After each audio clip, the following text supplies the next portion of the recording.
Hello guys, welcome back to my YouTube channel Wish Universe.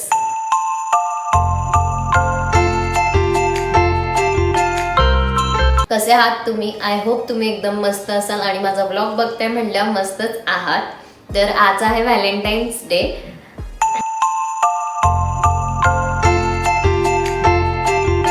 आता Valentine day म्हटल्यानंतर काहीतरी special झालंच पाहिजे. तर मग विचार केला व्हाय नॉट आपण काहीतरी शूट करूयात. आता व्हॅलेंटाईन म्हटल्यानंतर प्रेमाचा दिवस आणि प्रेम म्हटल्यानंतर सगळ्यात पहिलं नाव आहे तर राधाकृष्णाचं. तर मग विचार केला त्या कन्सेप्टवर आपण काहीतरी शूट करूयात. मी असं प्रॉपर लुक नाही करणार आहे राधाकृष्णाचा, बट त्या बेसवर काहीतरी करण्याचं माझ्या डोक्यात आहे. सो त्यासाठी आहे ना मला असे कागद लागत आहेत. लाईक ना पूर्वी असे खूप जुने कागद असायचे, येल्लोइश टिंट वगैरे असायचं त्याला, आणि साईडून असे ना स्मोकी इफेक्ट असायचे, म्हणजे असं जळालेले वगैरे अशा टाईपमध्ये. तर मी ते खूप सर्च केलं पण तसं मला काही भेटलं नाही. तर मग विचार केला आपण घरातच ते बनवूयात. आणि मला असं वाटतंय मे बी जर पाण्यामध्ये आपण हळद किंवा कॉफी टाकली ना तर तो तशा टाईपमध्ये शेड कागदाला येईल. सो मी ट्राय करून बघते. आणि मी कॉफी बरोबर करून बघते कसं ते तयार होते काय वगैरे, आणि मग तुम्हालाही दाखवते की ते बनतं का नाही बनत. आय होप बनेल, कारण कॉफीचा कलर पण तसाच असतो थोडाफार. हळद मला असं वाटतं जास्त लाऊड अँड डार्क होईल, कॉफी बरोबर राहील. ते मला बनवायचे बिकॉज आहे ना त्या रिलेटेडच मी शूट करणार आहे. काय करणार आहे मी ते तुम्हाला पुढे दाखवेलच ब्लॉगमध्ये. सगळ्यात पहिलं आपण ते कॉफीचं पाणी बनवून त्याच्यात ते कागद वगैरे डिप करूया. ओके, तर मी ह्याच्यात आहे ना थोडं पाणी टाकते.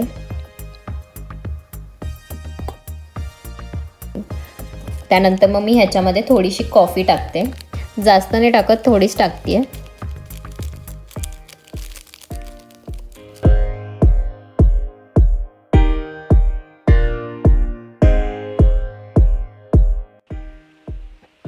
माझ्याकडे हे पेपर्स आहेत, मी ह्याच्यात हे डिप करते.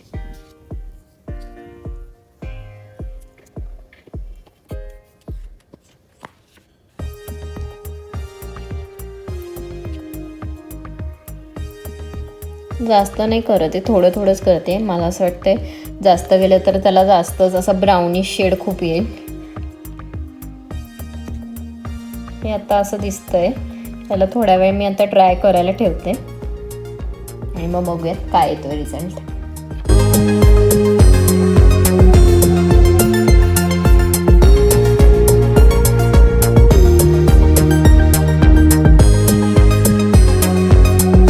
few moments later.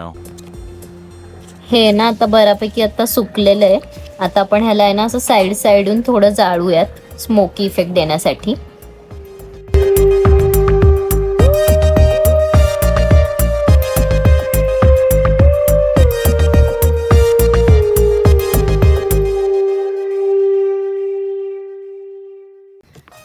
O my God, look at this. हे काय सुंदर झालंय हे बघा. मला सिरियसली वाटलं नव्हतं इतकं सुंदर दिसेल.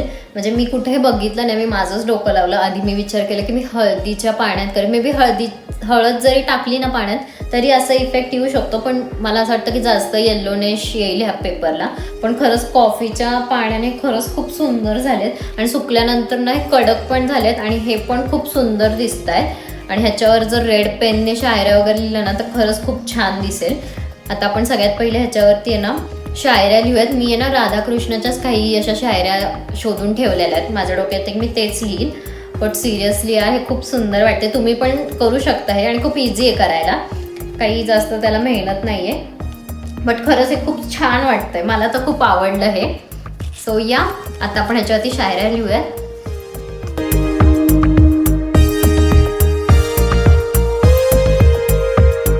Two minutes later. ओके, तर मी आहे ना म्हणजे मी पूर्ण नाही लिहिलं, एकच लाईन लिहिलेली आहे आणि ती खरंच इतकी सुंदर दिसते. मला तुम्हाला दाखवा असं वाटलं म्हणून मी म्हटलं आधी मी सगळ्यात पहिलं दाखवते. खरंच हे इतकं छान वाटतंय ना. मी एकच लाईन लिहिली आहे. लुक ॲट दिस. मी फक्त एकच लाईन लिहिली, मला अजून पूर्ण लिहायचं आहे, पण ते खरं इतकं छान दिसतंय ना, मला तर जाम आवडलं. तुम्ही पण हे करू शकता, आणि काही त्याला खूप नाही आहे, खूप सोपं आहे करायला. तुम्ही असं काही करू शकता, पण खरंच खूप सुंदर इफेक्ट वाटतो. आणि ते रेड पेनने तर आणखी छान वाटतंय. माझ्याकडे तरी मार्कर वगैरे नव्हता, मे बी ते मार्करने खूप जाड येईल असं मला वाटलं, म्हणून मी मार्कर वगैरे नाही यूज केला. मी साधा पेनच रेडी यूज केलेला आहे, पण खरंच खूप सुंदर दिसते. तुम्ही पण असं करू शकता. मी फटाफट अजून बाकीच्या पेजेसवर लिहिते आणि हे कम्प्लीट करते, मग तुम्हाला बाकीचे सगळे दाखवते. ओके, तर हे रेडी झालेलं आहे आणि खरंच खूप सुंदर दिसतंय. तुम्ही हे करू शकता आणि खूप वेळ पण लागत नाही. मी 5-6च बनवले, तर मला तेवढ्याचीच गरज आहे आणि खरंच हे खूप सुंदर दिसतंय. तर आता मी ना फटाफट इथे ना एक सेटअप रेडी करते, कारण मला इंडोरच शूट करायचं आहे. त्यामुळे मग मी विचार करते की इथेच सेटअप रेडी करते.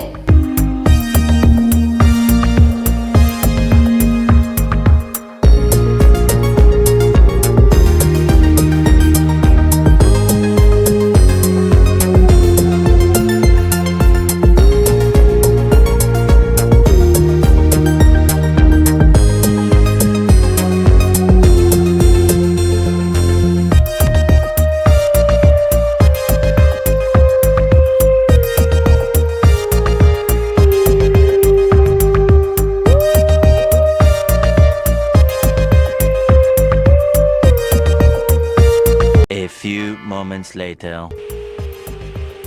ओके, तर मी हा थोडाफार सेटअप केला आहे रेडी. आता इथे मागे बॅकड्रॉप वगैरे येणार आहे आणि अजून काही गोष्टी आम्हाला ॲड करायच्या असल्या तर आम्ही करू. पण छान दिसतं, एवढं पण छान वाटतंय.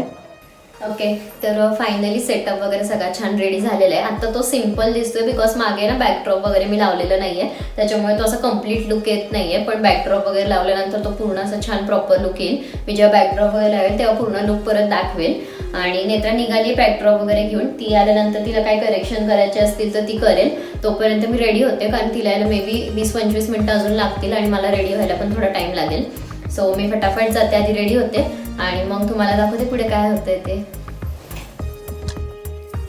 ओके, तर फायनली मी रेडी झालेली आहे आणि लुक खरंच खूप छान झालेलं आहे. एकदम सिम्पल आणि सोबर असा ठेवलेला आहे बिकॉज माझी कन्सेप्ट पण एकदम तशीच आहे.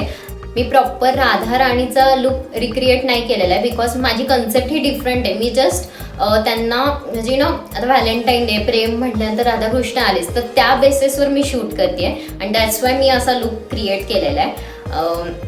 आणि खरंच खूप छान झालेलं आहे. एकदम सिम्पल मेकअप वगैरे ठेवलेला आहे आणि साडी पण मी एकदम सिम्पल टाईपमध्ये ड्रेप केलेली आहे. मी तुम्हाला माझा फुल लुक दाखवते. तर हा आहे माझा फायनल लुक. मी हाफ साडी आणि हाफ लेहंगा असा लुक केलेला आहे. ओके, आम्ही आता प्रॉपर सेटअप वगैरे असं रेडी केलेलं आहे. मी तुम्हाला दाखवते आता. ह्या सेटअपला ना प्रॉपर असा बॅकड्रॉप वगैरे लावल्यामुळे ना खूप छान असा पूर्ण शो आलेला आहे. मी तुम्हाला दाखवते कसं दिसतंय सगळं. फायनली हा असा सेटअप आता रेडी झाला आहे. बॅकड्रॉप लावल्यानंतर त्याला प्रॉपर असा लुक आलेला आहे.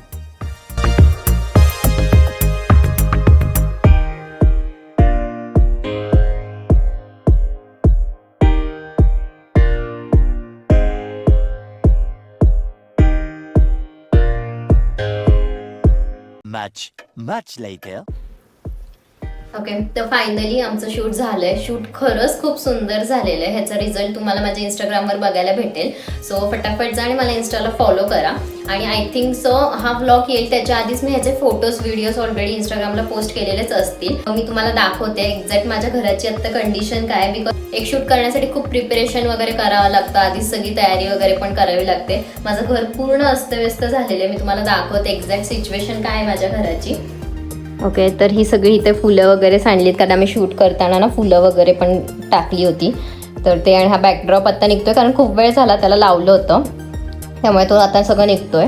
हे सगळे कापड वगैरे जे शूटच्या टायमिंगला मला लागणार होते ते सगळे पडलेत. हा सोफा, हिथला सोफा इथे आलेला आहे. ही अवस्था आहे माझी करंट माझ्या घराची आत्ता. एक शूट करण्यामागे खरंच खूप मेहनत असते, बट खरंच मजा पण खूप येते, कारण काहीतरी नवीन एक्सपिरियन्स पण रोज नवीन करायला भेटतो आणि खूप काही गोष्टी शिकता येतात. सो या मला तर खरं आवडतं करायला, बट हां, हे साफ करताना खरंच खूप मेहनत लागते. तर हे सगळं क्लीन करण्याच्या आधी आहे ना मी माझं आउटफिट वगैरे चेंज करते, कारण ह्या आउटफिटमध्ये मी काहीच करू शकत नाही. आणि हे बॅकड्रॉप पण आता पडलेलं आहे. खूप वेळचं मी इथं ठेवलं होतं आणि आता त्याला पण कळलं की आता माझं काम झालं, त्याच वेळ तोही पडलेला आहे. सो मी फटाफट आधी चेंज करते, हे सगळं क्लीन करते, मग तुम्हाला भेटते. Much later. ओके, तर फायनली घर सगळं आवरलंय. जवळजवळ अर्धा तास गेला मला हे सगळं आवरण्यामध्ये, बट जिथल्या तिथे सगळ्या गोष्टी गेलेल्या ते महत्त्वाचे. आणि खरंच आजचं शूट खूप छान झालं. व्हिडिओज फोटोजही खूप छान आले. तुम्ही ह्याचा रिझल्ट ऑलरेडी माझ्या इंस्टाग्रामवर बघितलेलाच असेल. आणि उद्यासुद्धा आपलं एक ब्लॉग येणार आहे, बिकॉज आता बॅक टू बॅक आहे ना फेस्टिवल्स येत आहेत, जसं की व्हॅलेंटाईन डे आलं, त्यानंतर महाशिवरात्री आहे, शिवजयंती आहे, असं सारखंच काही ना काही येतं आहे आणि मी दरवर्षी प्रत्येकाचं काही ना काही करत असते. तर मग विचार केला व्हाय नॉट आपण त्याचेही ब्लॉग्स करूयात. सो उद्या पण आपला ब्लॉग येणार आहे. Stay tune for that also. आणि जर तुम्हाला माझा आजचा ब्लॉग आवडला असेल तर नक्की लाईक करा, शेअर करा, कमेंट्स करा, माझ्या यूट्यूब चॅनलला सबस्क्राईब करा, बेल आयकॉनला प्रेस करा आणि आपण भेटूयात आता पुढच्या ब्लॉगमध्ये. तोपर्यंत बाय.